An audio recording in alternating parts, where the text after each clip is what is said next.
devices. Thank you for your support of the arts at Notre Dame, and enjoy the show.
What? Is this a holiday? Know you not, being mechanical, thou ought not to walk upon a laboring day without the sign of your profession. Speak. What trade art thou? Why, sir, a carpenter. Where is thy leather apron and thy rule? What dost thou with thy best apparel on? You lass, what trade are you? Truly, sir, in respect of a fine workman, I am, as you would say, a cobbler. What trade? Answer me directly. A trade, sir, I'm able to use with a safe conscience. I am but a mender of bad souls. What trade, thou broad? What trade? Nay, sir, I beseech you, be not out with me. Yet, if you be out, I can mend you. Mend me. What dost thou mean by that, thou saucy lass? Why, sir, cobble you up. Okay. Thou art a cobbler, art thou? Truly, sir, I meddle with no tradesmen's matters or women's matters. I am but a surgeon to old shoes. When they're in great danger, I recover them. But wherefore art not in thy shop today? Why dost thou leave these girls about the streets? Oh, to wear out their shoes, to get myself into more work. But truly, sir, we make holiday to see Caesar and to rejoice in her triumph. Caesar! Caesar! Caesar! Caesar! Rejoice! What conquest bringeth she home? You blocks, you stones, you worse than senseless things. You hard hearts, you cruel mobs of Rome. Knew you not Pompey? Many a time and oft have you climbed up to walls and battlements, to windows and towers, yea, to chimney tops, and have sat the livelong day with patient expectation just to see the great Pompey pass through the streets of Rome. And do you now put on your best attire? And do you now call out a holiday? And do you now strew flowers in the way of she who comes in triumph over Pompey's blood? Be gone! Run to your houses, fall to your knees, and pray to the gods that they may intermit on the needs that must light on this ingratitude. Go. Go, good countrymen, and for this fault, assemble all the poor men of your sort, and weep your tears into the lowest stream. Go!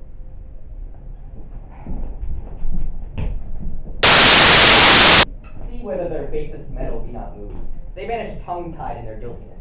Go you down that way towards the capital. This way, like this road the engines.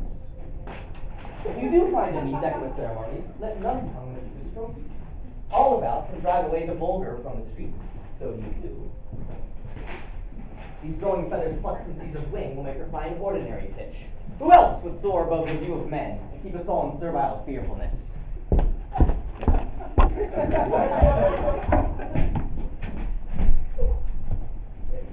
Calpurnius? Peace ho, Caesar, speak. Calpurnius, Your milady. stand you directly in Antonius' way when he doth run his course.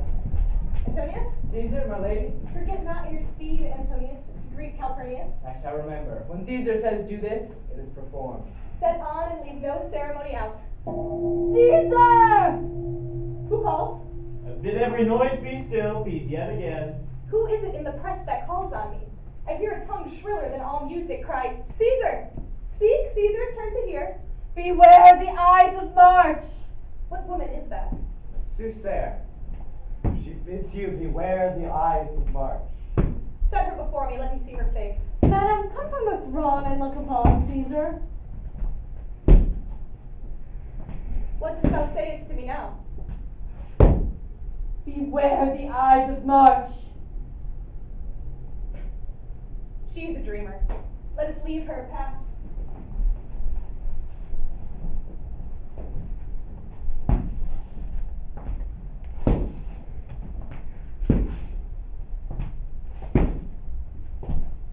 Will you go see the order of the course? Not I. I pray you do. I am not gamesome. I do lack for myself that same quick spirit that is in Antony. But let me not hinder you, Cassius, your desires. I'll leave you. Brutus! I have known from your eyes that gentleness and show of love as I was wont to have. Bear too stubborn and strange a hand over a friend who loves you. Cassius, be not deceived. If I have veiled my look, I turn the trouble of my countenance merely upon myself.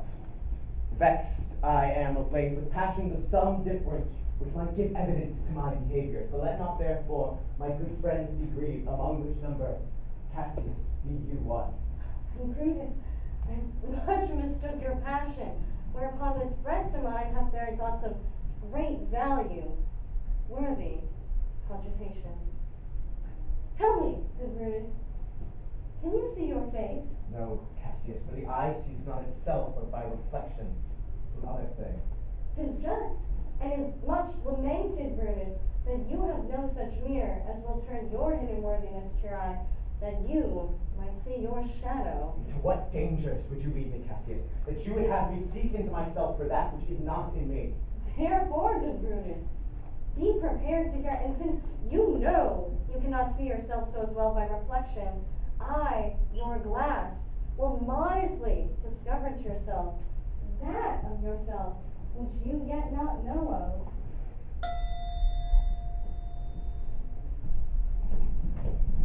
Ladies and gentlemen, will you take Julius Caesar to be your presidential nominee? What means this shouting? I do fear that people have chosen Caesar for their queen. Aye, do you fear it? Then must I think you would not have it so? I would not, Cassius, but I love her well. Well, what is it that you would impart on me? Wherefore did you hold me here so long? If it ought to be towards the general good, set honor in one eye and death in the other, and I will look on both indifferently. For by the gods, I so love the name of honor more than I fear death. I know virtue to be in you, Brutus, as well as I do know your outward favor. Well, honor is the subject of my story. I cannot tell what you and other men may think of this life, but for my single self, I was born free as Caesar. So were you. We both have fed as well, and we both can endure the winter's cold as well as she. And now this lass has become a god, and Cassius, a wretched creature that must bend her body if Caesar but carelessly gnawed on her. She had a fever when she was in Spain, and when the fit was on her, I did mark how she did shake.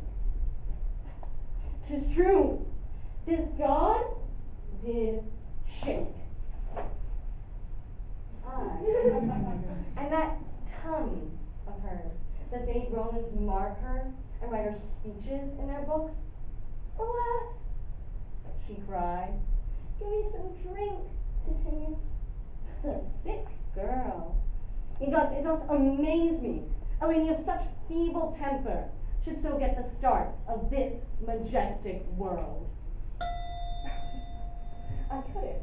Caesar, we implore you. We will have no other. Another general shout. I do think these are for new honors that are heaped on Caesar. And then she doth bestride the narrow world like a colossus, and we, petty men, walk under her huge legs and peep about and find ourselves dishonorable graves. Thank you, but I can't. For the future of our Rome, we must ask her again.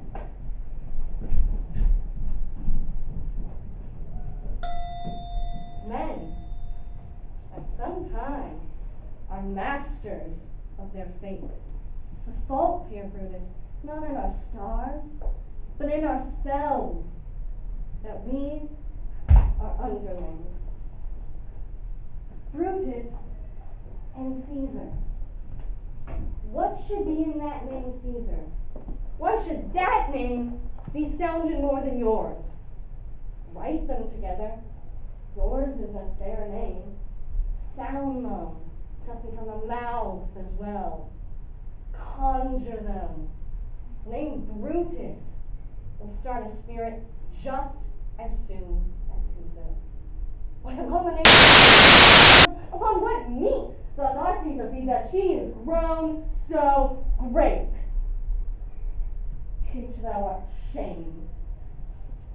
Rome, thou hast lost a breed of noble bloods. What you would work me to, I have some aid. How I have thought of this, of these times, I shall recount hereafter. What you have said to me, I will consider. What you will say to me, I'll have the patience to hear. I'm glad that my weak words have struck thus much of a show of fire in Brutus. Peace! The games are done, and Caesar is returning. As they pass by, pluck Casca by the sleeve, and he will, after his sour fashion, tell you what hath proceeded worthy note today. Antonius? Caesar? Pardon, Caesar. Let me have men about me that are fat, sleek-headed men in such a sleep the nights. Yon Cassius is a lean and hungry look. He thinks too much. Such women are dangerous. Oh, fear her not, Caesar. She's not dangerous. She's a noble Roman and well given. Would she were fatter, but I fear her not. Yet, if my name were liable to fear, I do not know the man I should avoid so soon as that fair Cassius. She reads too much. She is a great observer, and she looks quite past the deeds of men. She loves no plays as thou dost, Antony. She hears no music. Seldom she smiles, and smiles in such a sort as if she mocked herself, and scorned her spirit which could be moved to smile at anything.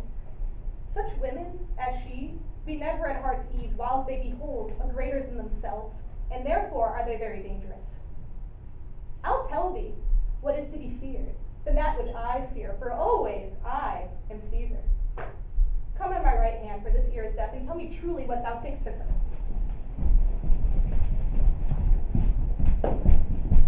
You pulled me by the cloak. Would you speak with me? Aye, Casca, tell us today what has chanced that Caesar looks so sad. Why, you were with her, were you not? I should not then ask Casca what has chanced.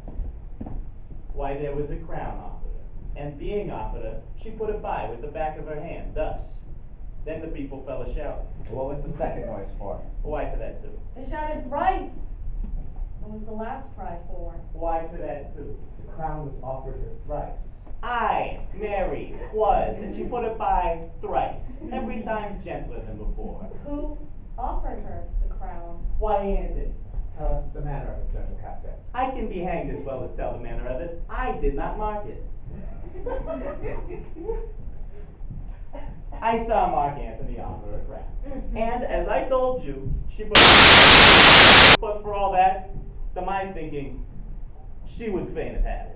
Then he offered it to her again, and she put it by again, but still, to my thinking, she was very loath to lay her fingers off it.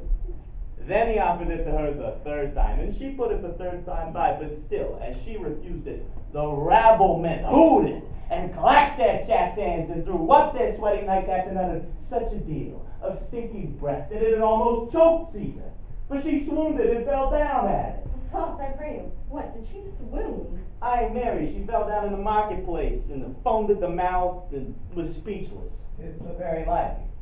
She hath the falling sickness.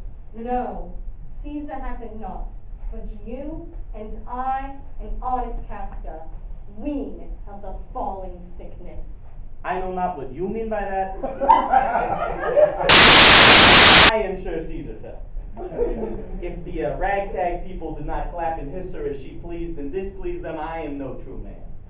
What said she when she came unto herself? Mary, before she fell, when she perceived the common herd was glad she had refused the crown, she offered them her throat to cut, and so she fell. When she came to herself again, she said if she had done anything or said anything amiss, she desired their worships to think it was her infirmity. 3 or 4 wenches where I stood cried, alas, good soul, and forgave her with all their heart, but there's no heed to be taken of them. If Caesar had stabbed their mothers, they would have done no less. After that, she came thus sad away. I could tell you more news, too. Marullus and Flavius, for pulling scarves off of Caesar's images, are put to silence. Fairly well. There was more foolery yet if I could remember it. Will you sup with me tonight, Casca? Nah, I'm promised for. Will you dine with me tomorrow, then? Aye, if I be alive and your mind holds and your dinner worth the eating. Good. I'll expect you. Do so. Farewell. Both. What fellow this grown to be. So is he now in any bold or noble enterprise. However, stomach to digest his words with better appetite. So it does. With this, I leave you. If it please you to speak more with me, come home to me. I'll wait for you. I will do so. Till then, think of the world.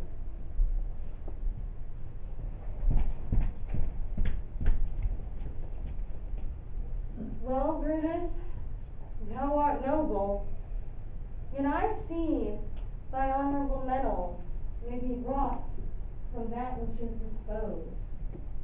For who so firm cannot be seduced? Caesar doth bear me hard, but she loves Brutus. I will in this night, in several hands, in at his windows throw, as if they come from several citizens, writings all tending to the great opinion that Rome holds of his name. Therein, obscurely, Caesar's ambition shall be glanced at. Then let Caesar sit her sure, for we will shake her. The worst days of the war.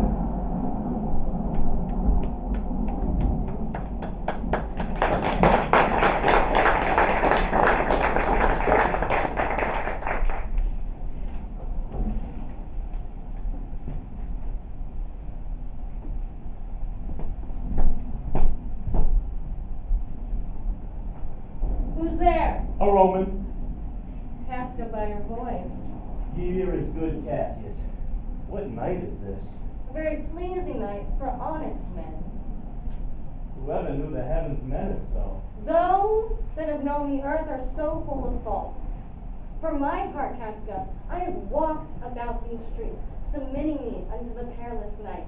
And when the cross-blue lightning seemed to open the breast of the heaven, I did present myself, even in the aim and very flash of it.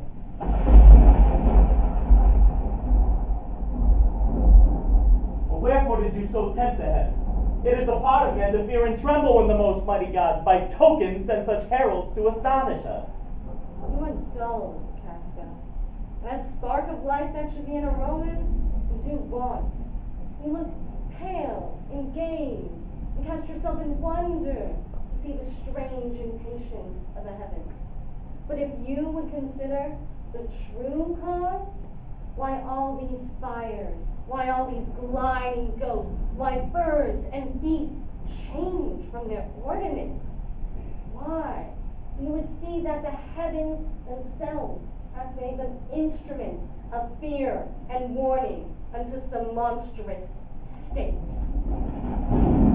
Now, could I, Casca, be to you a woman, most like this dreadful night, that thunders, lightens, opens graves and roars? Hast no mightier than thyself o'er me, yet prodigious grown as these fearful eruptions are. 'Tis Caesar that you mean, is it not, Cassius? let it be who it is. But woe the while our fathers' minds are dead, and our yoke and suffrage shows us womanish. Indeed. They mean to establish Caesar as a queen, and she'll wear the crown by land and sea. I know where I'll wear this dagger then. Cassius, from bondage, will deliver Cassius. Therein, ye gods, you make the weak strong. Therein, ye gods, you tyrants do defeat. If I know this, that part of tyranny I do bear, I can shake off at pleasure. So can I. So every bondman in his own hand bears the power to cancel his captivity. And why should Caesar be a tyrant then? Poor lass, I know she were no wolf, but that she sees the Romans, not just sheep.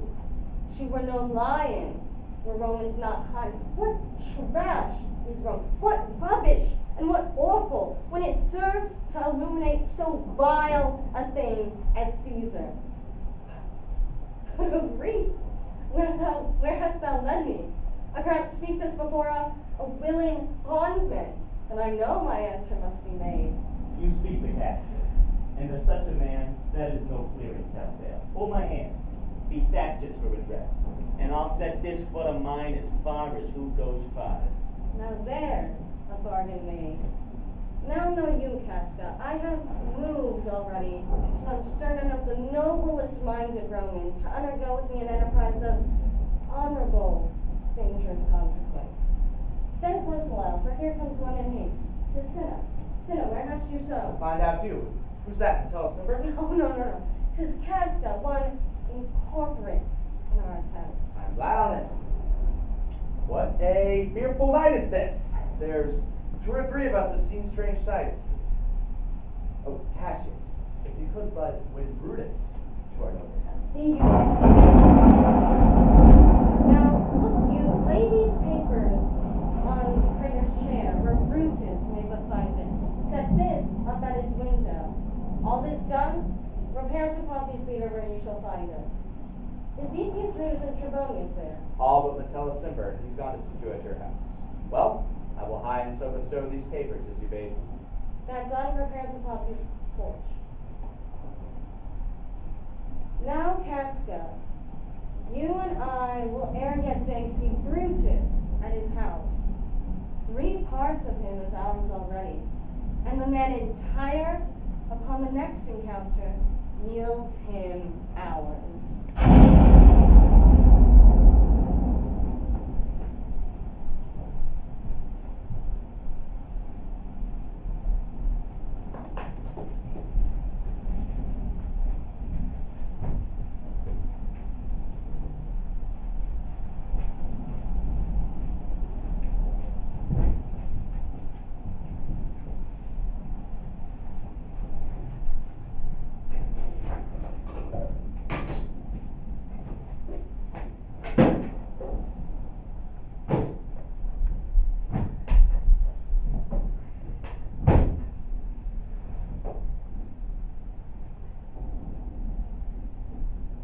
Lucius!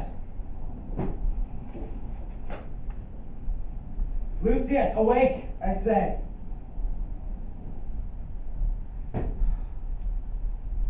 Cannot buy the progress of the stars.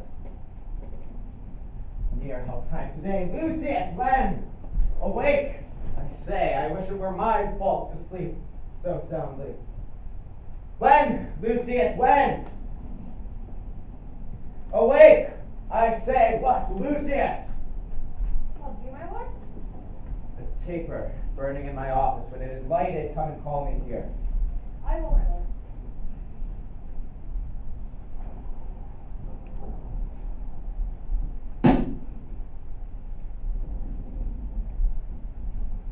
Must be by her death. And for myself, I find no part to spur at her. But for the general, she would be crowned. I mount that change her nature, there's the question. 'Tis the bright day that brings forth the adder, crown a woman that. And then I grant we put a sting in her. For that her will she may do danger with. To speak truth of Caesar, I have not known when her affections have swayed more than her reason. But 'tis a common proof. Lowliness, young ambition's ladder, whereto the climber upward turns their face, thus scorning the base degrees by which they did ascend. So Caesar may, then lest she may.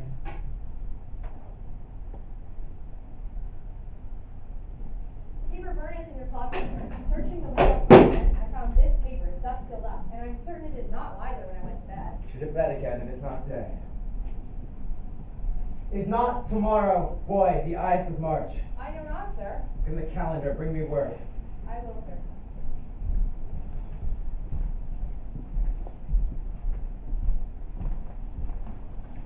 Brutus, thou sleepest. Awake and see thyself. Shall Rome, etc., speak, strike, redress? Brutus, thou sleepest, awake. Such instigations have often been dropped where I have taken them up. Shall Rome, etc. Thus must I piece it out. Shall Rome stand under one woman's awe? Let Rome speak, strike, redress. Am I entreated to speak and to strike? O Rome, I make thee a promise. The redress will follow. Thou receivest thy full petition at the hand of Brutus. Sir, March is wasted 14 days. It's good, go to the gate. Somebody knocks. It's your sister Cassius' door, who doth desire to see you, and there are more with her. Let them enter.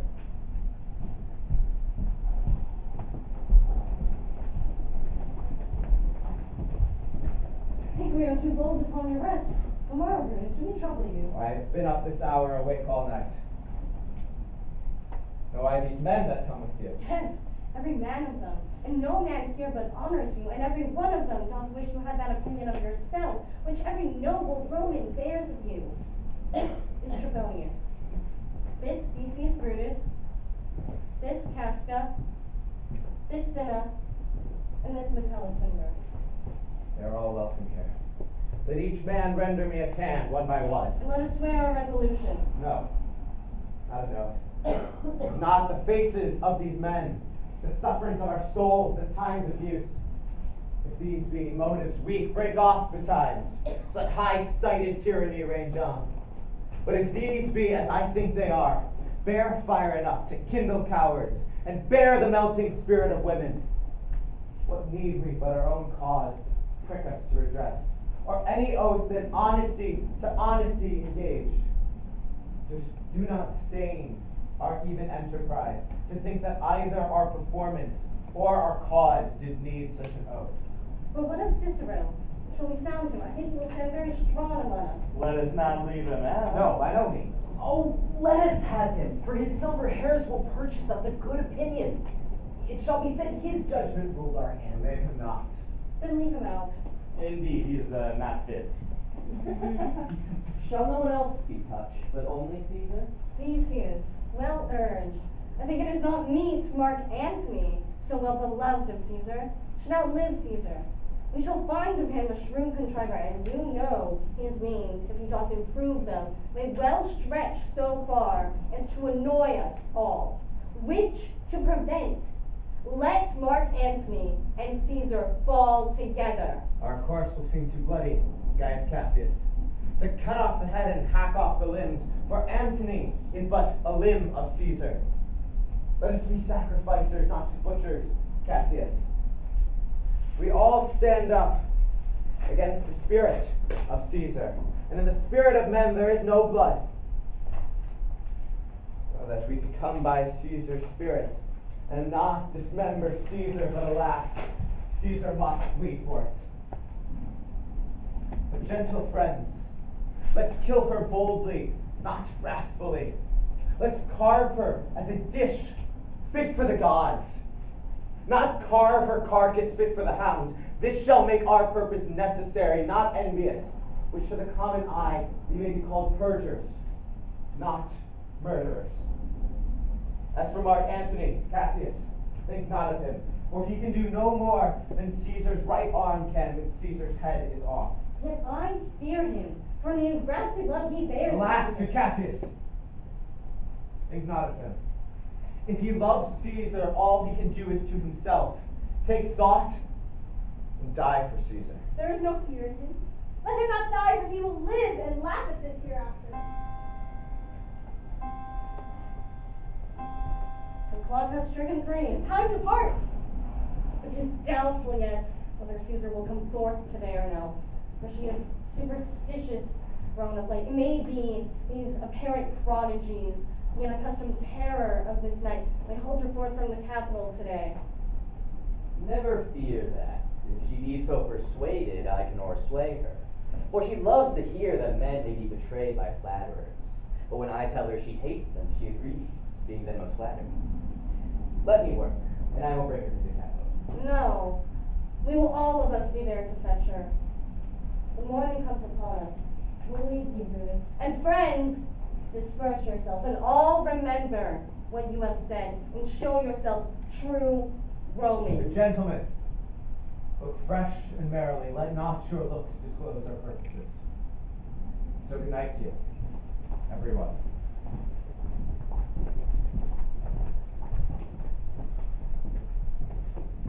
Lucius! Fast asleep. Is no matter. That's no cares that are in the minds of men.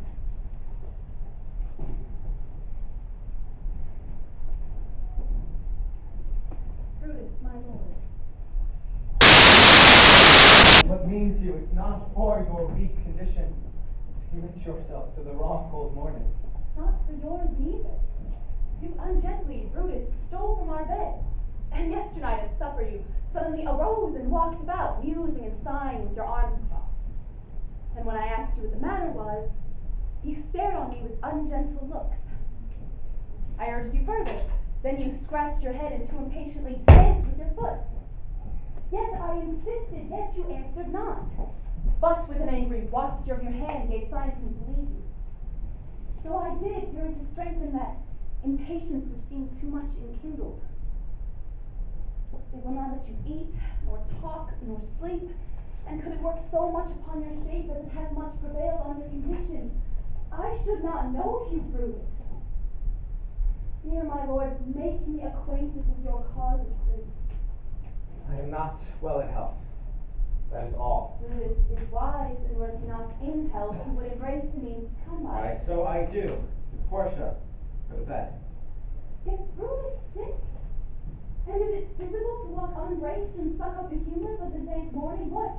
Is Brutus sick? And will he steal out of his wholesome bed to dare the vile contagion of the night? And tempt the roomy and unpurged air to add into his sickness? No, my Brutus. You have some sick offenses in your mind, which by the right and virtue of my place, I ought to know of. And upon my knees I charm you, God, I once commended you. By all your vows of love, and that great vow which was incorporated and make us one, that you unfold to me yourself, your hat. Why, you are heavy. And what men tonight have had the course be, for here have been some 6 or 7 who did hide their faces even from darkness. Feel not, gentle Portia. I should not be if you were gentle Brutus. Within the bond of marriage, Brutus, tell me, is it accepted I should know no secrets that appertain to you? Am I yourself, but as it were, sore to limitation to keep you at meals, comfort your bed, and talk to you sometimes? Dwell I but in the suburbs of your good pleasure? If it be no more, Portia is Brutus's harlot, not his wife. You're my true! Honorable wife!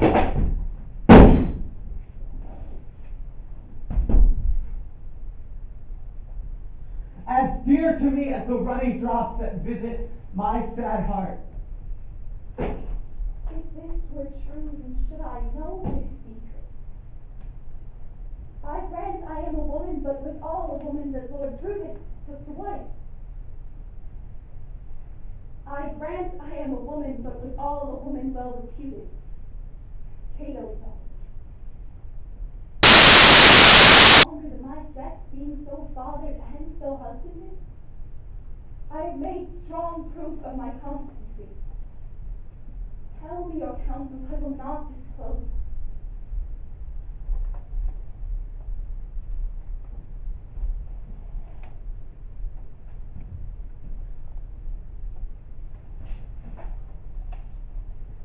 Ye gods, render me worthy of such a noble life. Worship, let us go in a while, and by I shall partake all the secrets of my heart. All other matters I will construe unto thee.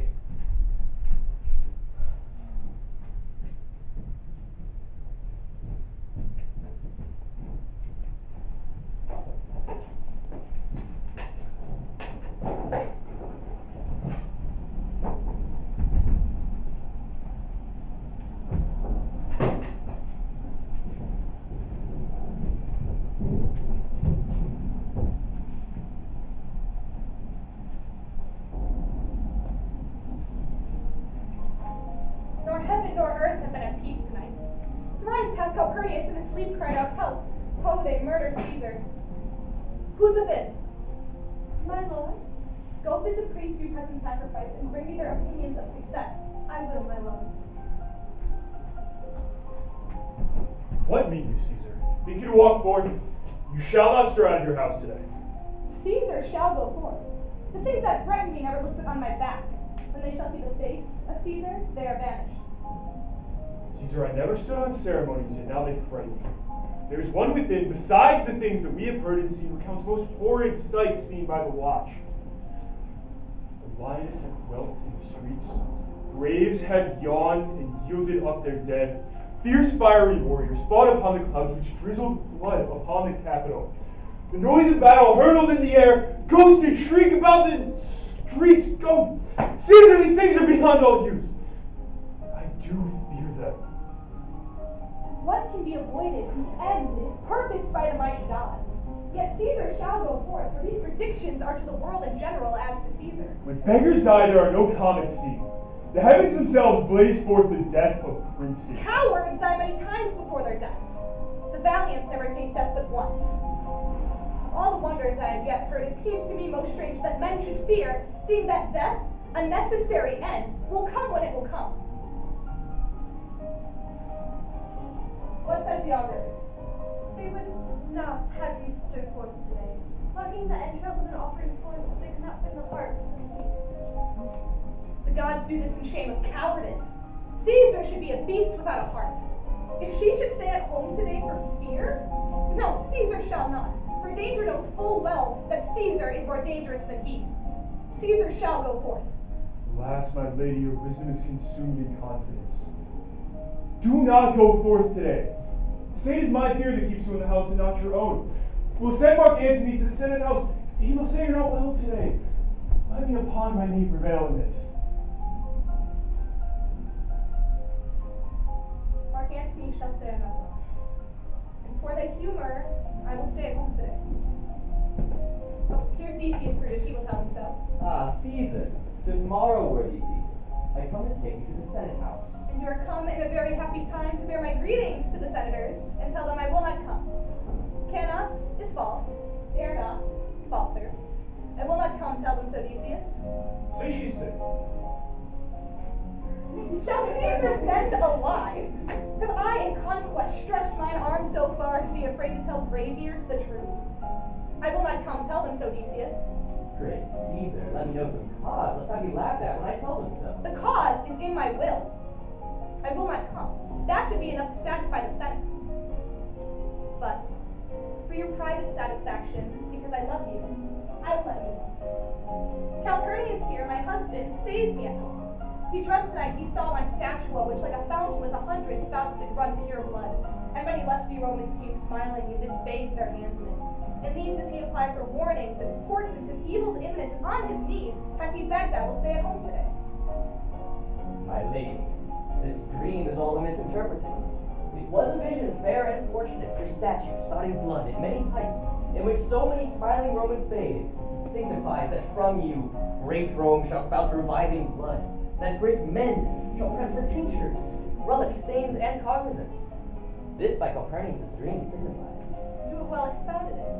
Besides, if we're a mock apt to be rendered, for someone to say, break up the Senate till another time, when Caesar's wife shall meet with better dreams. If Caesar hide herself, shall they not whisper, lo, Caesar is afraid. How foolish do your fears seem now, Calpurnius.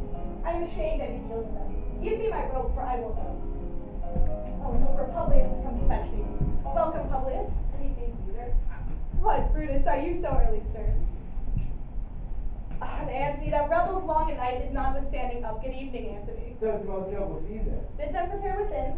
I am to blame to be thus waited for. Now Cinna, now Metellus, what, Trebonians?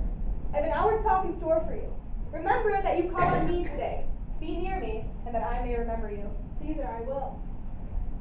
And so near will I be, that your best friends shall wish I had been further. Good friends. Go in and taste some wine with me, and we, like friends, will straightaway go together.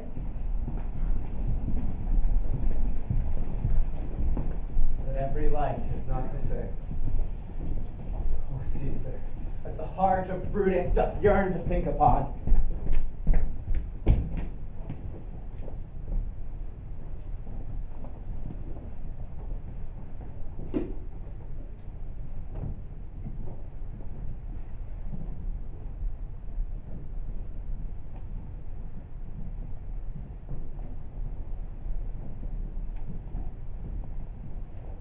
I prithee, boy, run to the Senate house. Say not to Antony, but get thee gone. Why dost thou stay? To know my errand, madam. Had thee there and here again, or I could tell thee what thou shouldst do here. Oh, constancy be strong upon thy side. I have a man's mind and a woman's might. How hard it is for one to keep counsel. Art thou here yet? Madam, what should I do? Run to the Senate and nothing else? Yes, bring me word, boy, if thy lord look well, for he went sickly forth. And take a note what Caesar doth, what suitors press to her. Run, Lucius, commend me to my lord. Say I am married, come to me again, and bring me word what he doth say to thee.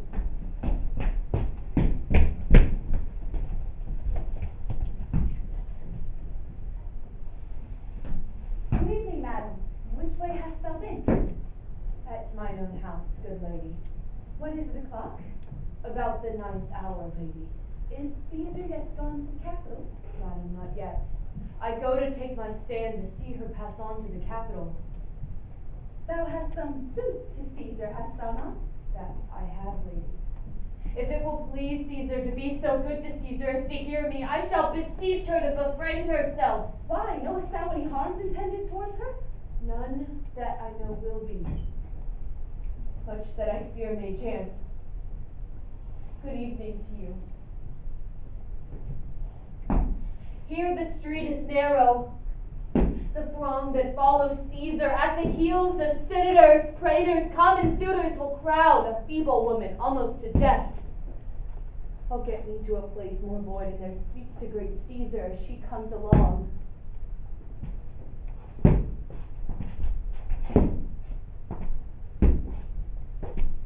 I must go in. I mean, a weak thing, heart of a woman is. Oh, Brutus, the heavens speed thee in thine enterprise. Sure, the boy heard me. Brutus hath a suit that Caesar will not grant. Oh, I grow faint.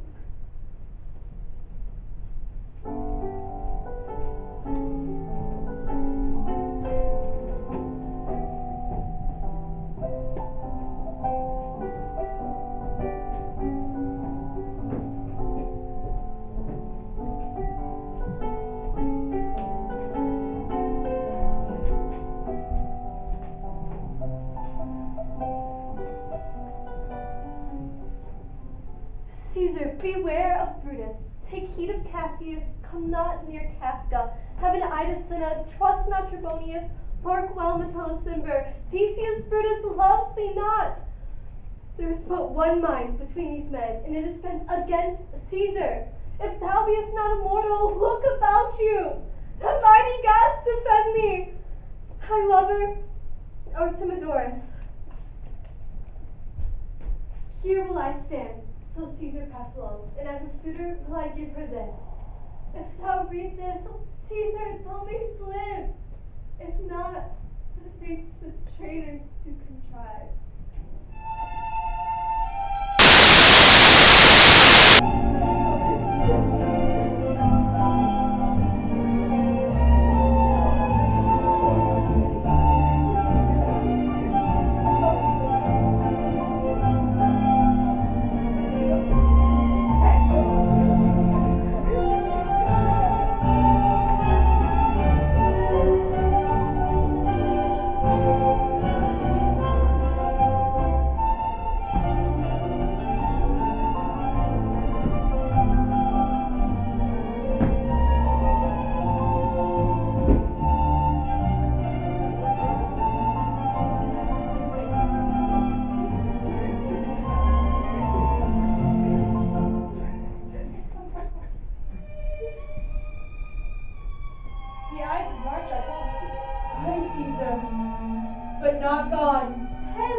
Trebonius doth desire you to read at your best leisure this his humble suit.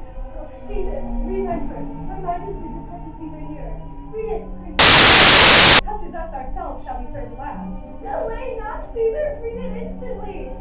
What, is the last mad? You're a big place. I wish your enterprise today might thrive. What enterprise, Popilius? Fare thee well.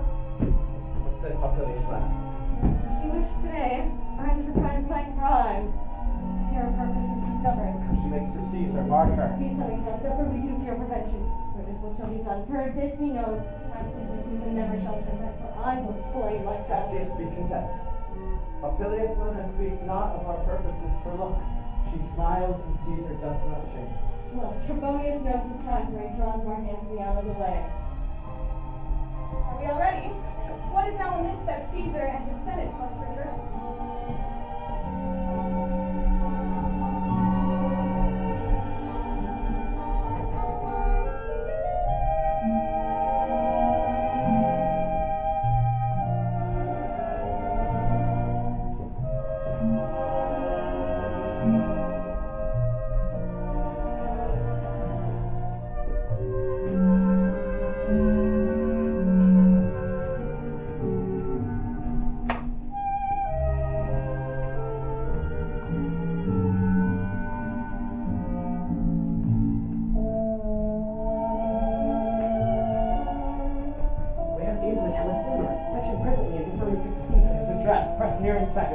Most high, most mighty, and most puissant Caesar, Metellus Cimber throws before thy seat and humble heart.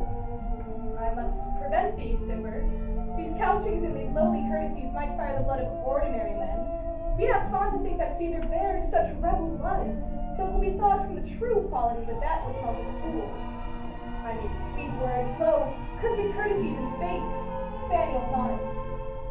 Thy brother by decree is dead.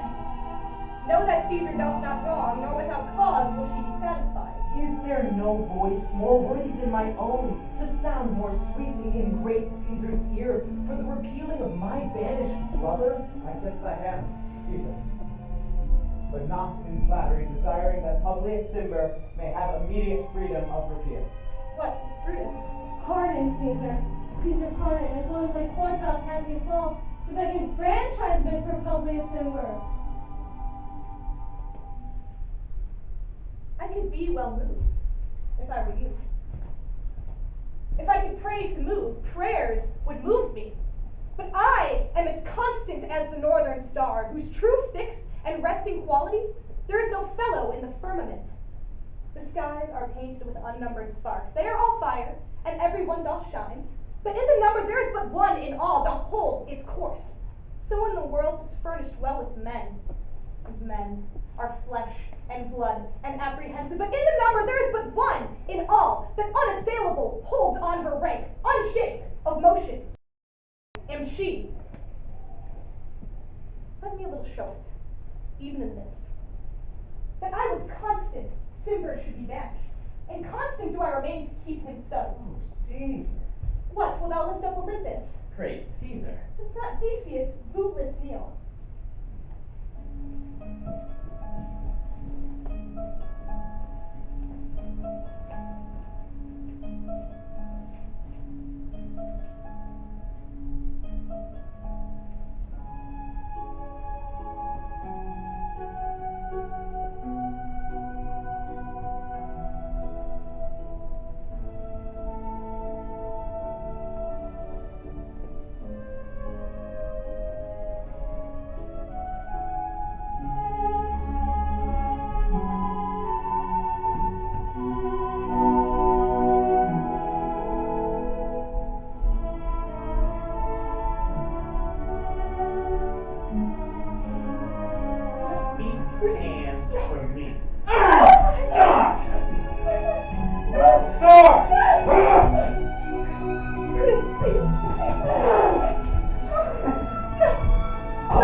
Liberty!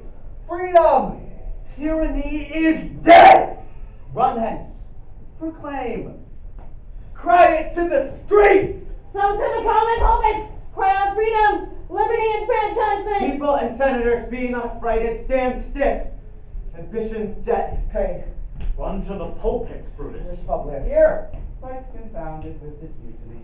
Stand fast, together, lest some friend of Caesar should Talk not of standing. Publius! Good cheer! There is no harm intended to your person, nor to any Roman else, so tell them, good Publius. Leave us, Publius, lest that the people rushing upon us do your submission. Where is Mark Antony? Fled to his house, amazed. Men, wives, and children stare, cry out, and run as if it were doomsday. Fates, we will know your pleasure, that we will die 'tis certain. 'Tis but the drawing out of days that men doth stand upon. Why, he that cuts off 20 years of life cuts off so many more of fearing death. Grant that. Then is death a benefit. So are we Caesar's friends that have so abridged her time of fearing death. Stoop, Romans, stoop, and let us bathe our hands in Caesar's blood, so that even to the marketplace, waving our red weapons over our heads, let us cry out, peace, freedom, and liberty. Stoop, then, and wash. How many ages hence shall this, our lofty scene, be acted out in states unborn, in accents yet unknown? How many times shall Caesar bleed for sport? So often as this. So often shall the not of us be called the ones that gave their country liberty. Aye, every man away, Brutus will lead, and we will grace his heart of Rome. Soft. Who comes here? Friend of Antony's.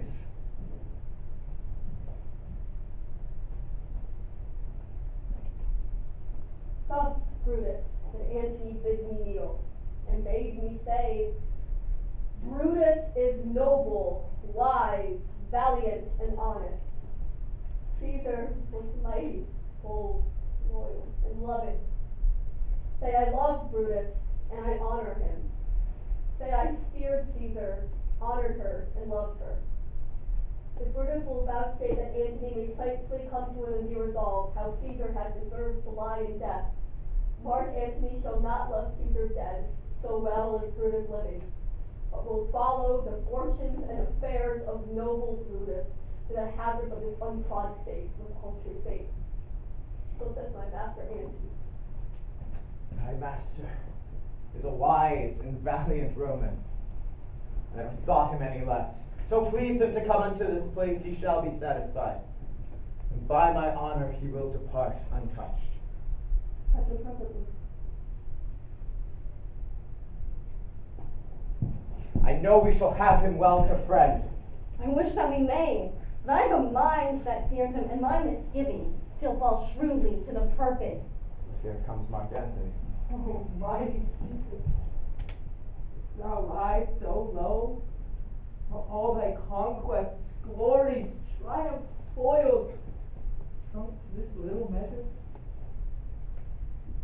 Fare thee well. I know not, gentlemen, what you intend. Who else must be let blood? Who else is rank? If I myself, there is no hour so fit as Caesar's death hour. No instrument of half that worth as those your swords made rich with the most noble blood of all this world. I do beseech ye, if you bear me hard, fulfill your pleasure. Live 1,000 years, I shall not find myself so apt to die. No place will please me so, no mean of death, as here by Caesar. Oh, Antony, beg not your death of us, though now we must appear cruel, but by our hands in this our present act. Our hearts you see are not. They are pitiful, and pity to the general wrong of Rome which has done this deed on Caesar. Our hearts are of a brother's temper, and will receive you with all kind love, good reverence, and thought. Your voice shall be as strong as any man's in the disposing of new dignities. Only be patient till we have appeased the multitude, besides themselves with fear. Why, I that did love Caesar, when I struck her, have thus proceeded. I doubt not of your wisdom. Let each man render me his bloody hand. First, Marcus Brutus, will I shake with you.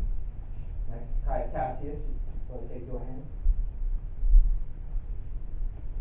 Now, Decius Brutus, yours. Metellus, yours. Cinna, yours. Fabius Casca, yours. And last, not last in love, good Trebonius. Gentlemen all. Alas, what shall I say? My credit now stands on such slippery grounds that one of two bad ways you must conceit me. Either a coward or a flatterer. I did love thee, Caesar. Oh, 'tis true. If then thy spirit look upon us now, shall it not grieve thee dearer than thy death to see thy Antony making this peace, shaking the bloody fingers of thy foes? Most noble in the presence of thy corpse. Pardon me, Julius. Here didst thou bathe, here didst thou fall, and here thy hunter stand. Mark Antony, blame you not for praising Caesar so.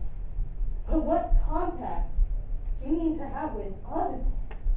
Will you be pricked in number of our friends, or shall we on and not depend on you?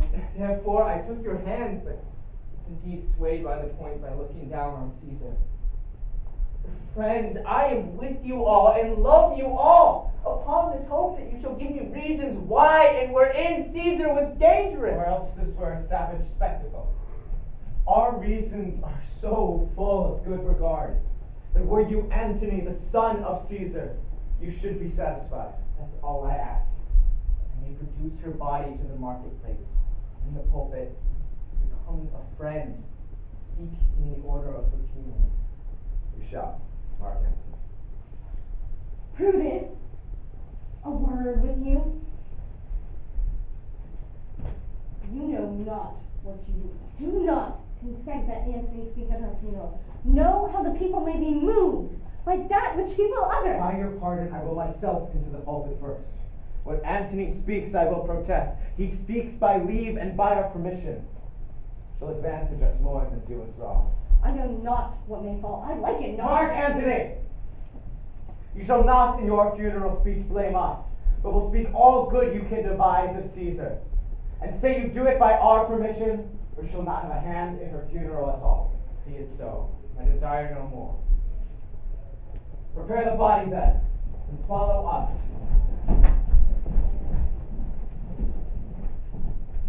You serve Octavius Caesar, do you not? I do, my lord. Mark Antony. Caesar did right for her to come to Rome. She did receive your letter and is coming. And bid me say to you by word of mouth. Caesar! My heart is big. If you pardon weep for passion I see is catching. Mine eyes begin to water. Is thy mistress coming? She lies tonight within 7 leagues of Rome. Post back with speed and tell her what hath chanced. Here is a morn in Rome, a dangerous Rome, no place of safety for Octavia yet. Hide hence and tell her so.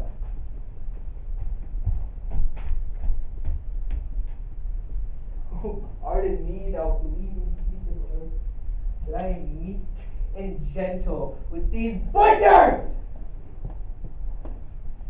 How are the ruins of the noblest woman ever lived in the tide of times? Woe to the hand that shed this costly blood. Over thy wounds now do I prophesy. A curse shall light upon the limbs of men. Blood and destruction will be so in use, and dreadful objects so familiar. And Caesar's spirit, raging for revenge, shall in these confines the monarch's voice cry, havoc! And let slip the dogs of war.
Satisfied. The noble Brutus is ascending the pulpit. Silence. Be patient till the last.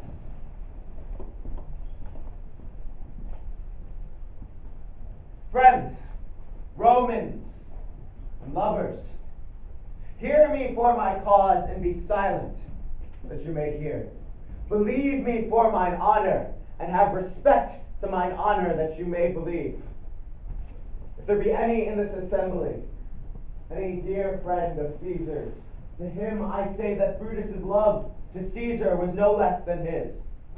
If then that friend should demand why Brutus rose against Caesar, my answer to him is this: not that I loved Caesar less, but that I loved Rome more. Yeah! Had you rather Caesar were living, to die all slaves, or Caesar be dead, to live all free men? As Caesar loved me, I weep for her. As she was valiant, I honor her. As she was fortunate, I rejoice at it. But as she was ambitious, I slew her. There's tears for her love, joy for her fortune, honor for her valor, but death for her ambition. Who here is so base that they would be a bondman? If any speak, for him have I offended. Who here is so rude that they would not be a Roman? If any speak, for him have I offended. Who here is so vile they would not love their country? If any speak, for him have I offended. I pause for a reply. None, Brutus, none. none. Then none have I offended. I say to you this: you shall do no more to Caesar than Brutus has done to her.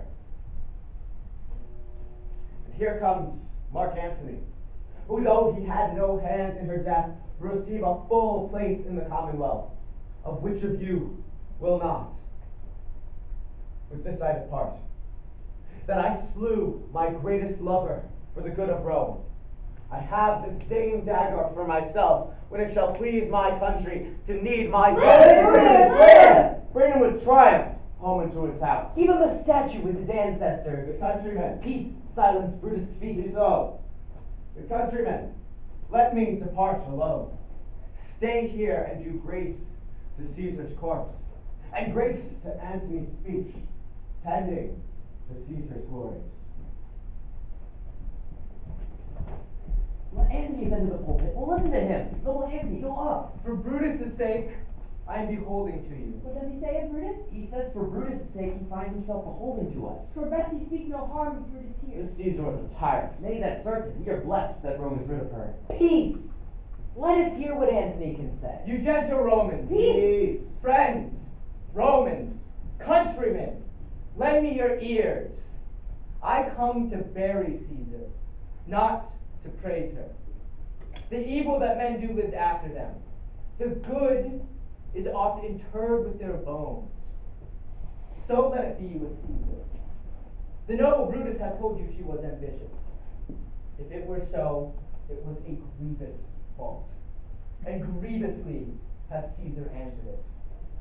Here under leave of Brutus and the rest, for Brutus is an honorable man. So will they all honorable men. Come I to speak in Caesar's funeral. She was a friend, faithful and just to me. But Brutus says she was ambitious, and Brutus is an honorable man. She has brought many captives home to Rome. Did this in Caesar seem ambitious? When the poor have cried, Caesar hath wept. Ambition should be made of sterner stuff. But Brutus said she was ambitious, and Brutus is an honorable man. You all did see that on the Lupercal I thrice presented her a kingly crown, which she did thrice refuse. Was this ambition? But Brutus says she was ambitious, and sure, he is an honorable man. I speak not to disprove what Brutus spoke, but here am I to say what I do know. You all did love Caesar once, not without cause. What cause holds you then to mourn for her? Oh, judgment, thou art fled to brutish beasts, and men have lost their reason. Bear with me. My heart is in the coffin there with Caesar, and I must pause till it come back to me. Thinks there's much reason in his sayings. If thou consider rightly of the matter, Caesar has had great wrong. Has she, masters? I fear there will a worse come in her place. Marking his words, she would not take the crown, therefore 'tis certain she was not ambitious. Poor soul, his eyes are red as fire with weeping. There's not a nobler man in Rome than Antony. Mark him, he begins again to speak. But yesterday the word of Caesar might have stood against the world. Now lies she here, and none so poor to do her reverence. Oh, masters, if I were disposed to stir your hearts and minds to mutiny and rage, I should do Brutus wrong, and Cassius wrong, who you all know are honorable men. I will not do them wrong. I'd rather choose to wrong the dead, to wrong myself and you, than I will wrong such honorable men. But masters, here's a parchment with the seal of Caesar. 'Tis her will. Let but the commons hear this testament, which, pardon me, I do not intend to read. And they will go and kiss dead Caesar's wounds, and dip their napkins in her sacred blood. Yea, beg a heripers for memory. The will. Read it, the will. Have patience, gentle friends. I must not read it. It is not meet you know how Caesar loved you. It will inflame you. It will make you mad. 'Tis good you know not that you are her heirs, for if you should, oh, what would come of it? I fear I wronged the honorable men whose daggers have stabbed Caesar. I do fear it. They were villains, murderers. The will. Read the will. You do compel me then to read the will? Then let me show you her that made the will. Shall I descend, and will you give me leave? Come down. Descend. You shall have leave. If you have tears, prepare to shed them now.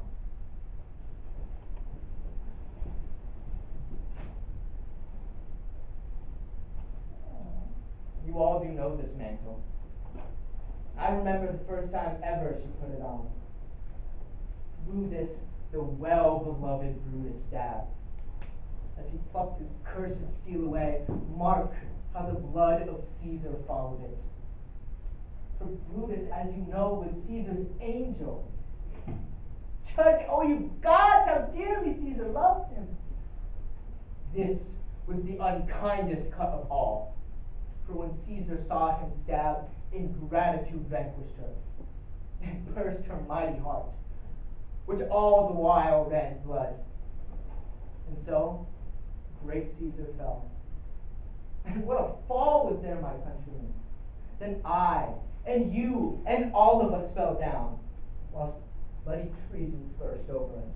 Hideous spectacle. Oh, noble Caesar! A woeful day. Traitors, villains! Most bloody sight. We will be revenged. Revenge! Good friends, sweet friends, let me not stir you up to such a sudden flood of mutiny.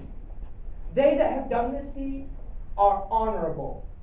What private griefs they have, alas, I know not that made them do it. I come not to steal away your hearts. I am no orator, as Brutus is, but as you know me all, a plain blood man, that love my friend. I only speak right on, and tell you that which you yourselves do know. Show you sweet Caesar's wounds, bid them speak for me. We'll mutiny. We'll burn the house of Brutus. Yet hear me, countrymen, yet hear me speak. Why, friends, you go to do you know not what. Wherein hath Caesar deserved your loves? Alas, you know not. You have forgot the will I told you of. Well, Here is the will. And under Caesar's seal to every Roman citizen she gives, to every several man, 75 drachmas. Most noble Caesar will revenge her death. Hear me with patience. Moreover, she hath left you all her walks, her private arbors and new planted orchards to you and yours forever.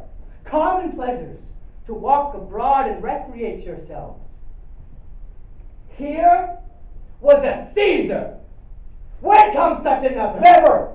Never! Come, away! Away! Go fetch fire. Put down benches! Down doors, windows, anything! Now let it work. Mischief thou art afoot. Take what course thou wilt. Sir, the beggar has come to Rome. Where is she? At Caesar's house. And thither will I straight visit her. Fortune is merry, and in this mood to give us anything.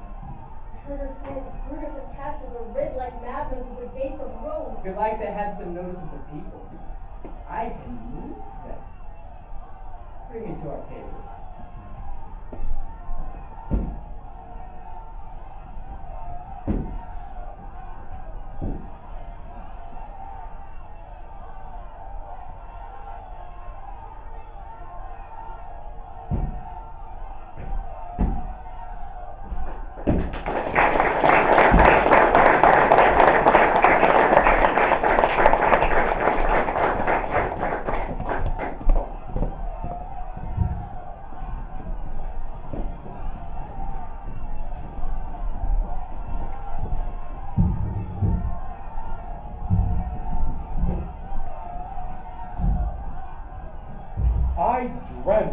I did feast with Caesar, and things unlucky charge my fantasy.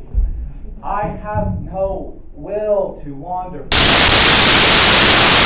Something leads me forth. What is your name? Whither are you going? Where do you dwell? Are you married or a bachelor? Answer every man directly. I briefly. Aye, and wisely. I and truly, you were best. What is my name? Whither am I going? Where do I dwell? And then, am I a married man or a bachelor? Then to answer every man directly and briefly, wisely and truly, wisely I say I am a bachelor. That's as much as to say they are fools that marry. You'll bear me a bang for that, I fear. Proceed directly. Directly, I'm going to Caesar's funeral. As a friend or an enemy? As a friend. That matter is answered directly. For your dwelling, briefly. Briefly, I dwell by the Capitol. Your name, sir, truly. Truly, my name is Synopsis. Tear him to pieces! He's a conspirator! I'm son of the poet! I'm son of the poet! Tear him for his bad verses! Tear him for his bad verses! I am not a conspirator! It's no matter, his name's Cinna. Pluck but his name out of his heart and turn him going. Tear him, tear him! Come, brands, oh, firebrands! Some to Brutus's house, some to Cassius's, some to Casca's, and some to Cinna's. Away, go! No! No! No!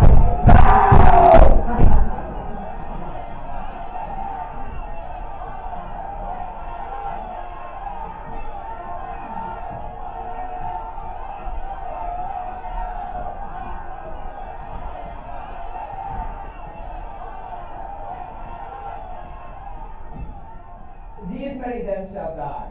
Their names are pricked. Your brother too must die. Consider Lepida. I do consent. Prick him down, Antony. Upon condition, Publius shall not live. Your sister's son? He shall not live. Look, with a spot I damn him, but Lepida, go you to Caesar's house. Patiently the will we shall determine how to cut off some charge and legacy. Well, till I find you here. Either here or at the Capitol.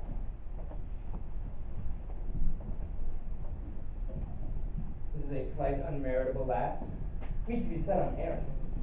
Is it fit that threefold world divided she should stand one to share it? So you thought her, and took her voice who should be pricked to die in our black sentence and prescription? Octavia, I have seen more days than you. And though we ladies honors upon this lass to ease ourselves of divers slanderous loads, she must bear them as the ass bears gold, either led or driven as we point the way. You may do your will, but she is a tried and valiant soldier. So is my horse, Octavia. And for that I do appoint her store of provender. It is a creature I teach to fight, its corporal motion governed by my spirit, and in some cases Lepida itself. Do not speak of her, but as proper. Antony! And now, Octavia, listen great things. Brutus and Cassius are levying powers. Let us straight make heed. Let our lines be combined, our best friends made, our means stretched, and open perils surest answered. Let us do so, for we are at the stake and bait about with many enemies. And some that smile have in their hearts, I fear, millions of mischiefs.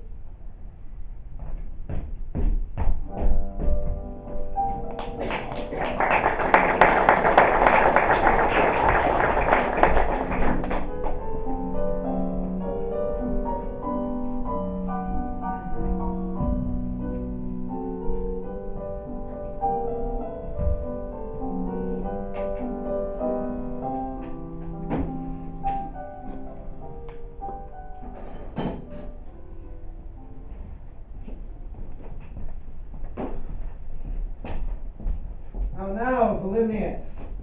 Cassius. She is at hand, and Titinius has come to do you salutation from her master. Greets me well. Your mistress, Titinius, has given me worthy cause to wish things done, undone. But if she be at hand, I shall be satisfied. I do not doubt that my mistress shall appear, such as she is, with regard and honor. She is not doubted. Volumnius, a word. How is she received? You look to be resolved. Courtesy and respect enough, but not such free and friendly conference as she has used of old. Thou hast described a hot friend cooling, Volumnius. Ever note as love begins to sicken and decay, it uses an enforced ceremony. There are no tricks in plain and bad faith, but women, like horses hot at hand, make gallant show of their medals before they let fall their promises. Comes her army on. They mean this night in Sardis to be quartered. The greater part will come with Cassius. Hark! She has arrived. Most noble brother, you have done me wrong. Judge me, you gods, wrong I mine enemies, and if not so, how should I wrong a sister? Brutus, this sober form of yours hides wrongs, and when you Cassius, be content, I do know you well. Before the eyes of both our servants, which should perceive nothing but love from us, let us not wrangle. Bid them move away, then enlarge your griefs to me, and I will give them audience. Volinius, let no man enter until our conference is done. Let Lucius guard the door. That you have done me wrong appears in this. You have condemned and noted Lucius Pella for taking bribes here of the Sardinians, wherein my letters, praying on his side because I knew the man, was slighted off. You wronged yourself to write in such a case. In such a time as this, it is not meet that every knight's offense should bear his comment. Let me tell you, Cassius, you yourself are much condemned to have an itching palm, to sell and march your officers off for gold to undeserving. I, an itching palm? You know you are Brutus that speaks this, or by gods this speech The rails your name mouth. of Cassius honors this corruption, and chastisement doth therefore hide its head. Chastisement. Remember March? The Ides of March did not great Julius bleed for justice's sake. What villain touched her body that did stab and not for justice? Who are we that struck the foremost woman of all this world? Should we now contaminate our fingers with such base bribes and so much trash that can be grasped at dust? Nay, I'd rather be a dog and bay at the moon than such a Roman. Brutus, faint not me. I'll not endure it.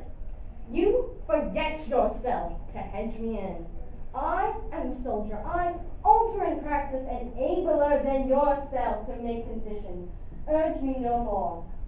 I shall forget myself and mind upon your health and tempt me no further. Wait, slight woman. Is it possible? Hear me, for I will speak.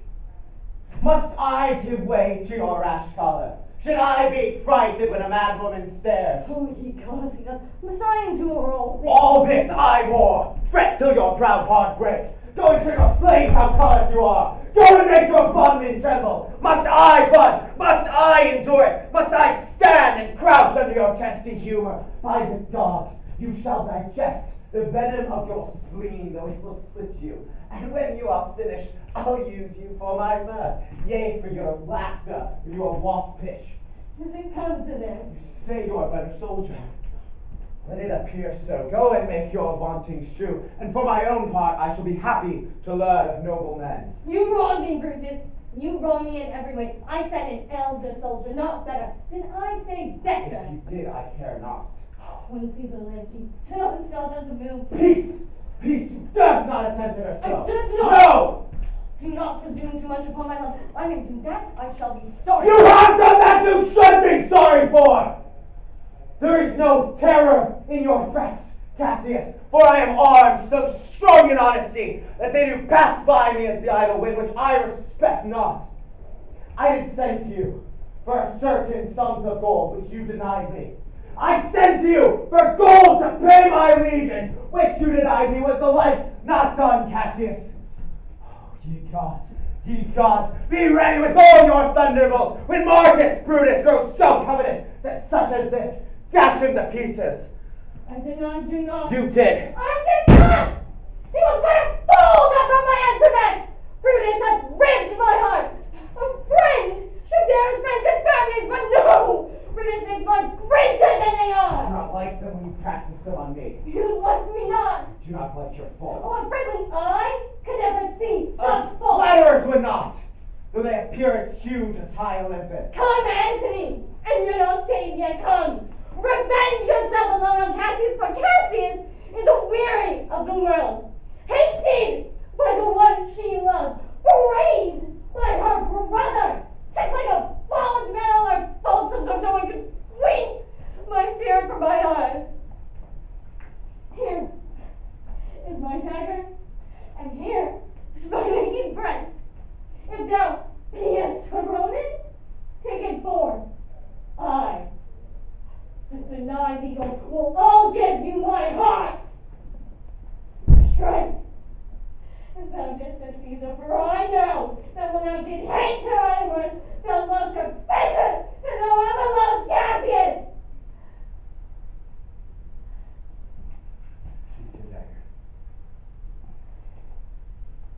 Be angry when you will, Cassius. We'll have scope. Oh, Cassius. You are yoked like the lamb, which like the flint bears fire and then is cold again. Cassius lived to be but mirth and laughter, to Brutus when blood, grief, and ill temper vexed him. When I spoke that, I was ill-tempered too. You confess as much. Give me your hand. My heart. Brutus, do you not love enough to bear with me when that rash humor which my mother gave me makes me forgetful? I, Cassius. And from henceforth when you are over-earnest with your Brutus, will think your mother's child and leave you so. Lucius! Volumnius! Titinius! Bid the commanders prepare to lodge their companies for tonight. And bring us all with you immediately to us. Lucius, for a bowl of wine. To not think you could have been so angry. Cassius, I'm sick of many griefs. Your philosophy you make no use if you give place to accidental evils. No man bears sorrow better.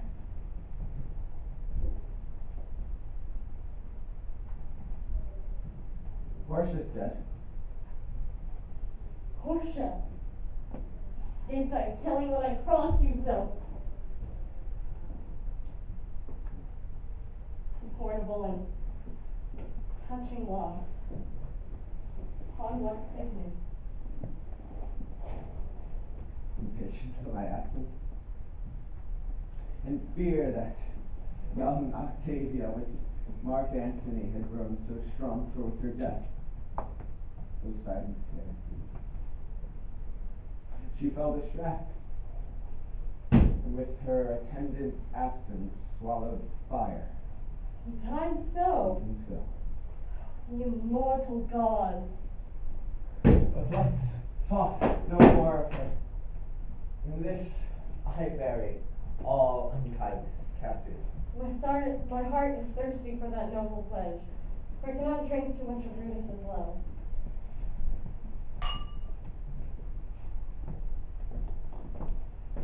Ah, Titinius. Messala, welcome, good Messala. Let us gather about this taper here and call into question our necessity. Portia, thou gone. No more, I pray you. Messala, I have received letters that Mark Antony with Octavia. An expedition bent at Philippi. Myself have letters of the self-same tenor. What edition? By prescription and bills of outlawry, Octavia Antony had left to have killed an 100 senators. Therein our letters do not agree. Mine speak of some only 70 senators that died by their prescription.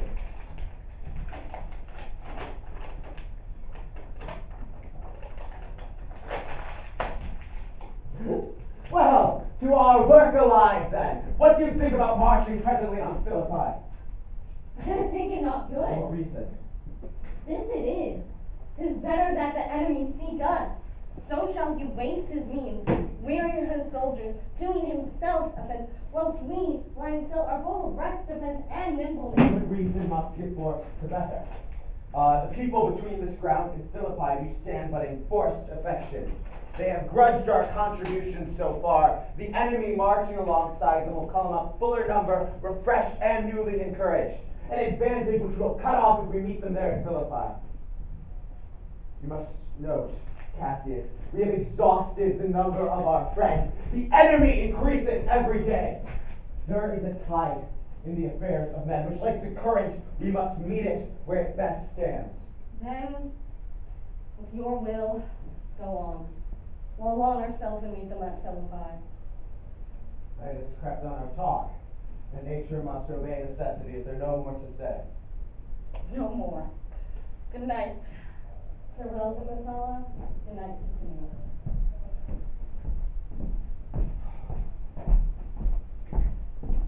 Noble Cassius. Good night. Good repose. dear Brutus, this was an ill beginning of the night. Never let such division come between our souls. Let it not, Brutus. You think as well.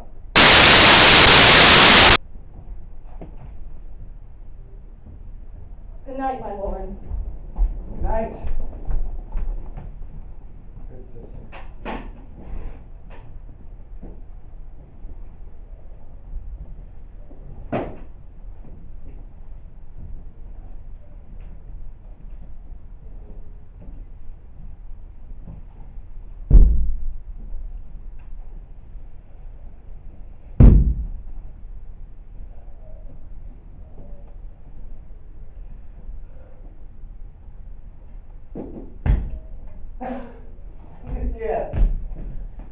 Lucius, where is thy instrument? Here in the hall. What, thou speakest drowsily. I blame thee not, poor knave, thou art overwatched. I pray you, lay down and sleep. It may be by and by I shall call you on some neighbor to my sister Cassius. So please you, I'll stand and watch your pleasure. I will not have it so, lie down.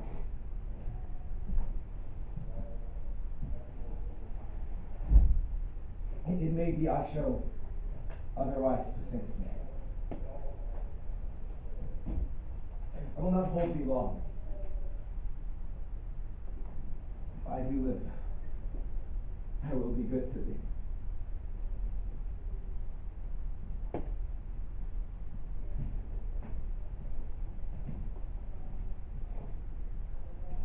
Good night, gentlemen.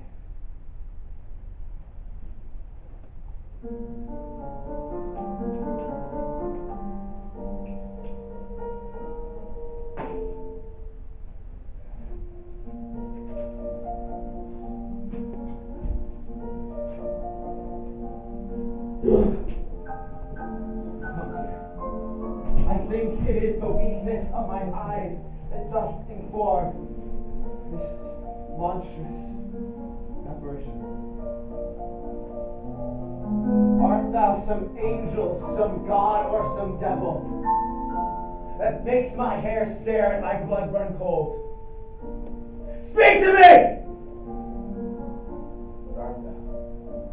My evil spirit, Brutus.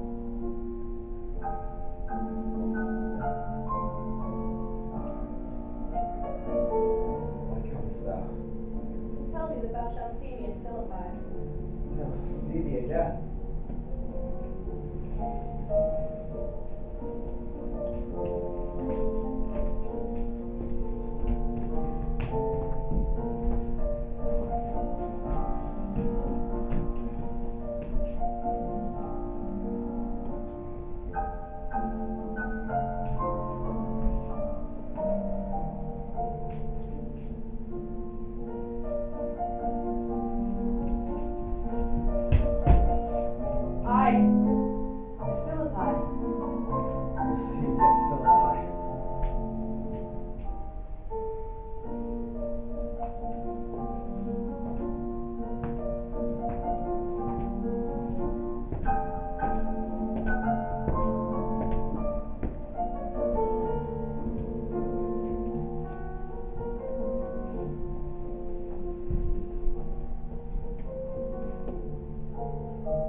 Now that I sick art thou vanished, ill spirit! I would have held more talk with thee.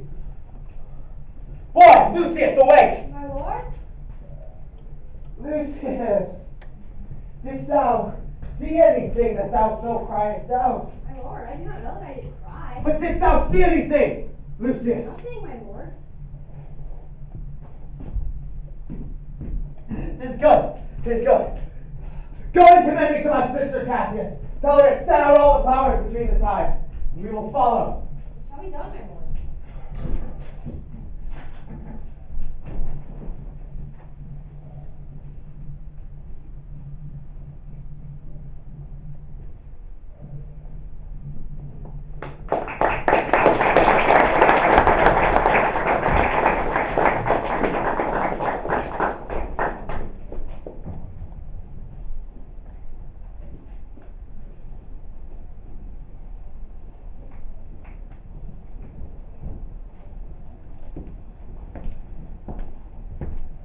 Now, Antony, our hopes are answered.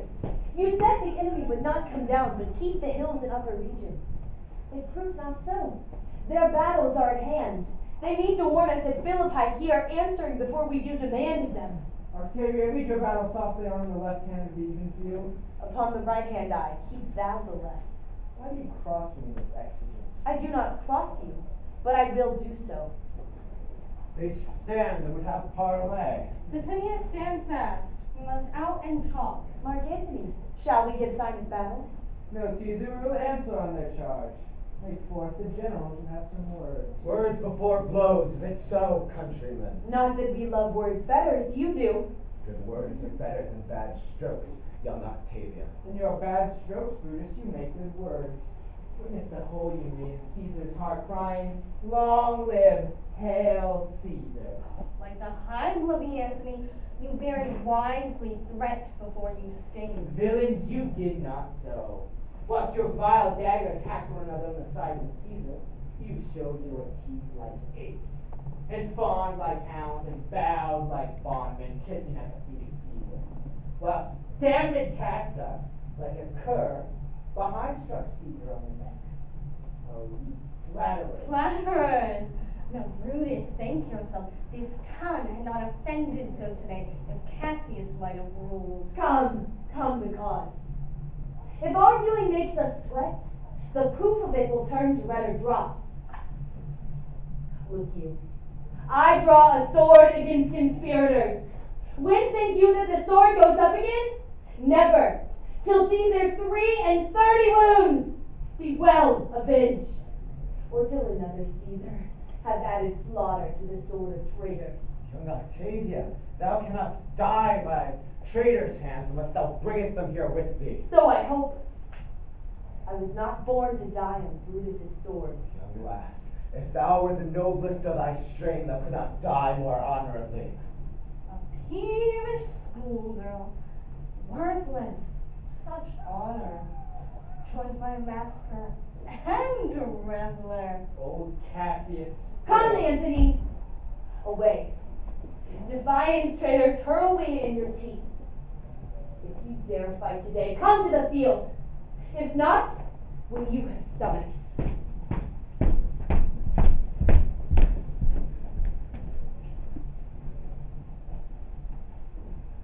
Why now, blow, wind, swell, bellow, and swim, bark!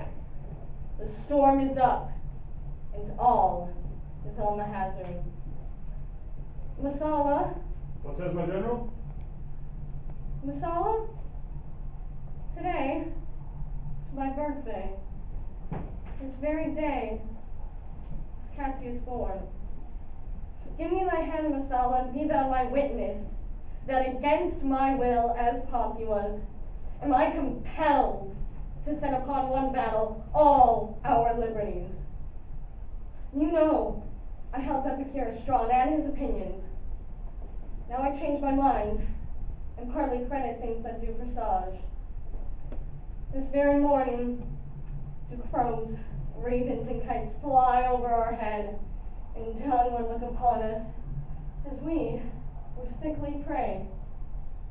Their shadows cast a canopy most fatal, under which our army lies, ready to give up the ghost. Believe not so, my lady.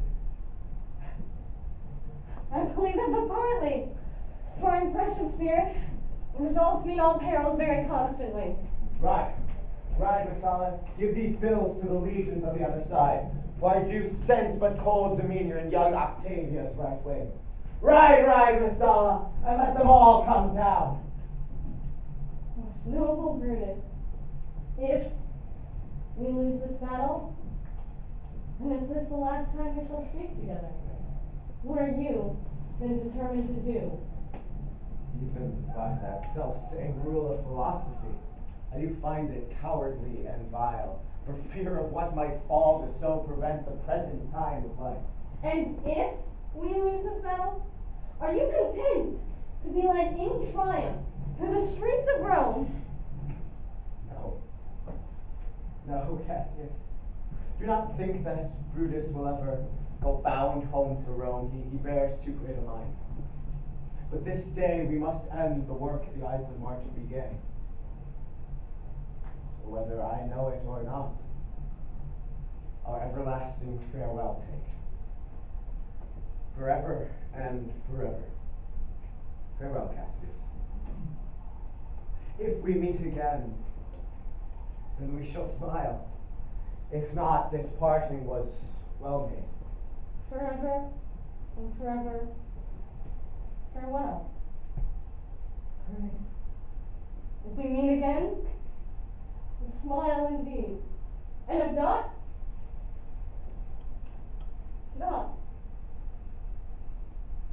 It's true this was a parting well made.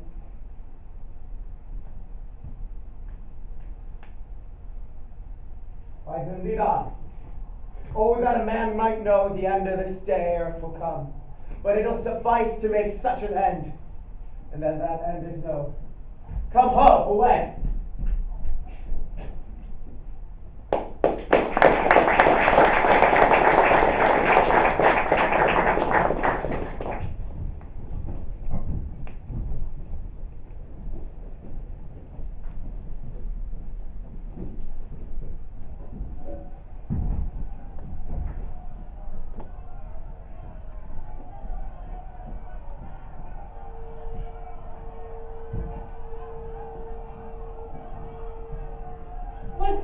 Look, the villain's blind.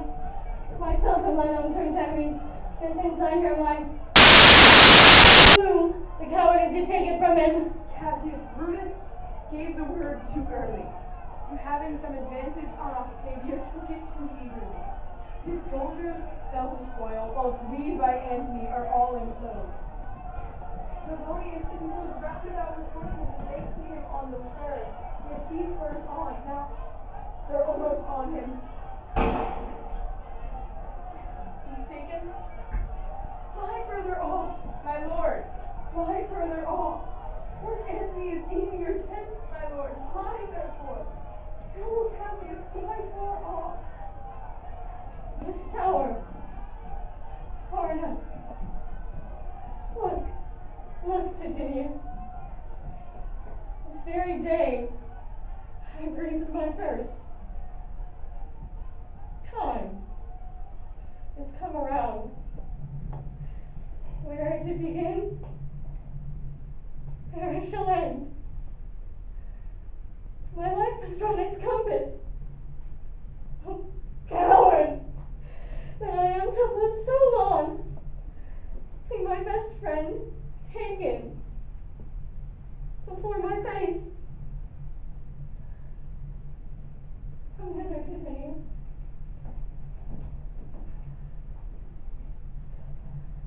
In Parthia, they did take thee prisoner, and then I swore thee that whatsoever I bid thee do, thou shalt attempt it. Come now, keep thine oath.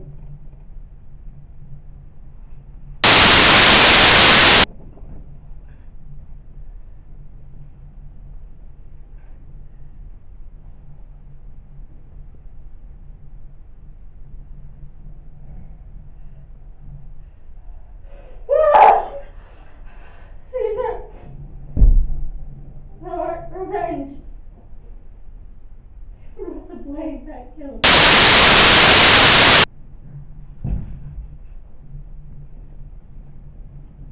And so I am free. Yet would not so have been durst I have had my will. Cassius, far from this country Titinius shall run, where never Roman shall make note of her. It is but chance, Titinius, for Octavia is overthrown by noble Brutus's power, as Cassius's legions are by Antony. These tidings will well comfort Cassius. Is not that she that lies upon the ground? Or she lies not like living, is not that she? No, this was she, Messala, but Cassius is no more. O setting sun, as in thy red rays thou dost sink tonight, so in her red blood Cassius's day is set. The sun of Rome is set. Our day is gone. Clouds, dews, and dangers come. Our deeds are done. Mistrust of our success have done this deed. The stress of good success hath done this deed. A hateful error soon conceived, thou never comest upon a happy birth, but kill'st the mother that engendered thee. I go to meet the noble Brutus, thrusting this report into his ears. And they say thrusting it, for piercing steel and darts and venom will be as welcome to the ears of Brutus as tidings of this sight. Hide you, as well. Why didst thou send me forth? Noble captain, alas, thou hast misconstrued everything. Hold me, keep this garland on thy brow. Thy Brutus bid me give it thee, and I will do his bidding. Brutus, come apace and see how I have regarded Caius Cassius. By your leave, gods, this is a Roman's part. Come, Cassius' sword, find Titinius' heart.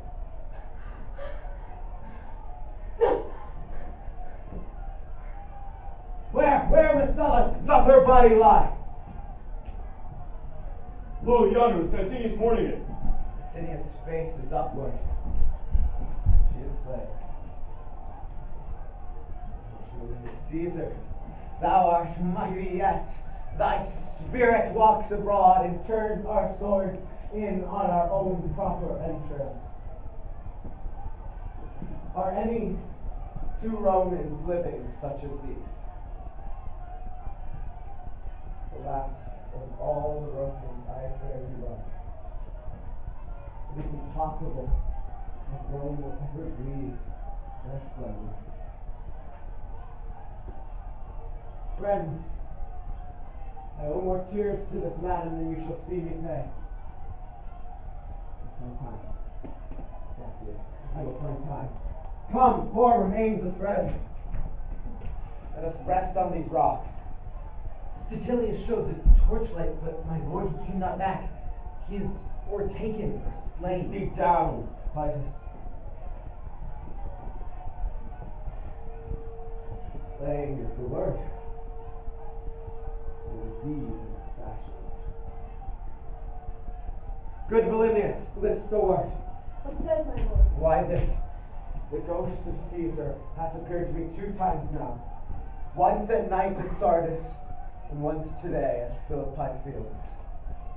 I know my hour is come. Not so, my Nay, lord. I'm sure it is, Volumnius. Thou seest the world, the way things go. The enemy has beat us to the pit. 'Tis better that we throw ourselves in and tarry till they push us. Volumnius, thou knowest we've been to school together. And even for that self-same love, I prithee, hold thou my sword, whilst I run on it.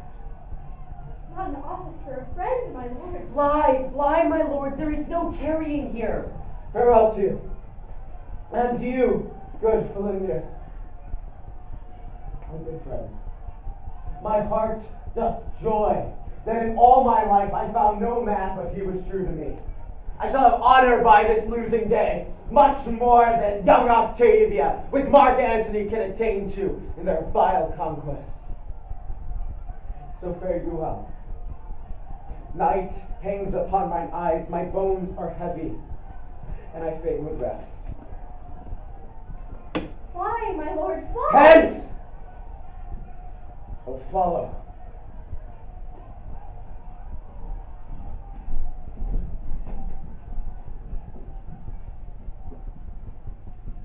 Lucius?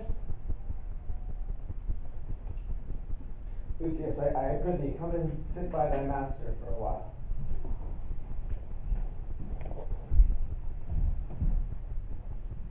Thou art a fellow of good respect. Not but a snatch of honor in you.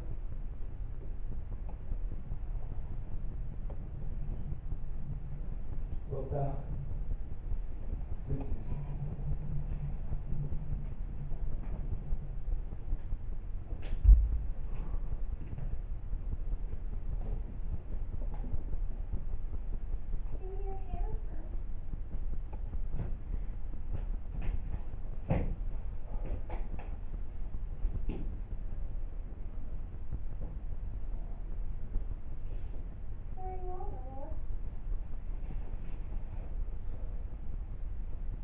Farewell.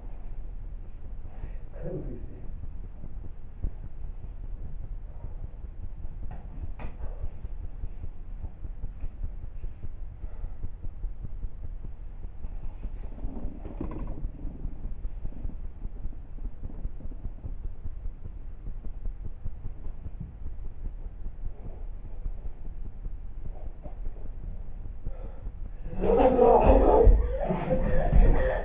Caesar! Be now still! I killed thee without half so good a will. What man is that? My master's man. Lucius, where is thy master? Free from bondage, you are in the Sala. The conquerors cannot make a fire of him. Brutus only overcame himself, and no one else has honor in his death. How died thy master, Lucius? I held his sword and he had blood on it. This was the noblest Roman of them all. All the conspirators, save only he, did that they did in envy of great Caesar. He only, in general honest thought and common good to all, made one of them. His life was gentle, and all the elements so mixed in him that nature itself might stand up and say to all the world, this was a man. According to his virtue, let us use him with all respect and rites of burial. Within my tent tonight, his bones will lie most like a soldier, ordered honorably.